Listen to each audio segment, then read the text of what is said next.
everyone and welcome back to my channel. On today's video I'm gonna make loaded nachos. It's super delicious and super easy to make.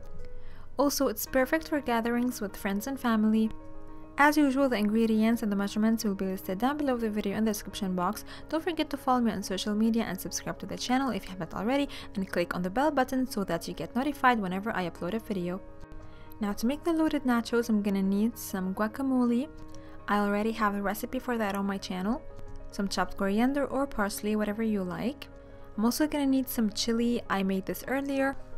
I also have a recipe for that on my channel. I'm gonna need some cheddar cheese. I'm also gonna make a simple salsa, and for that I'm gonna need some tomatoes, onions, chopped coriander or parsley, and some lemon juice. And to that I'm gonna add some salt, a drizzle of olive oil, and of course some lemon juice.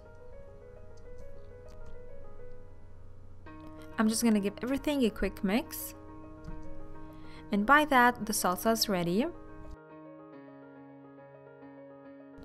Now I'm ready to assemble everything in my plate. So I have here a plate or a dish that goes into the oven.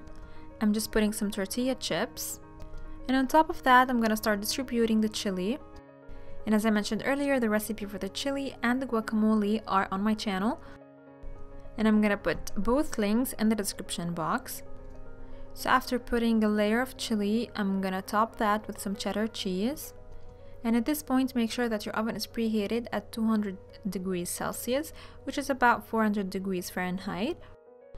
And I'm gonna put my dish in the oven for about 15 to 20 minutes until the cheese is melted and all the flavors of the chili with the tortilla chips and the cheese are well combined together. I also have my toppings ready, the salsa and the guacamole. And as soon as I get the dish out of the oven, I'm gonna start to put the toppings on top. So I want to distribute the guacamole, distribute it evenly, as well as the salsa. Distribute it all on top. You can also sprinkle some chopped coriander on top, and your loaded nachos are ready to be served. As you saw, it was super easy to make and super delicious. And of course you want to serve it while the cheese is still melted. It was super good. So my lovelies, that was it for today's video. I really hope that you enjoyed it. Give it a try and tell me what you think. And if you liked the video, don't forget to give it a thumbs up, subscribe to my channel if you haven't already, and I'm gonna see you soon in another video. Bye!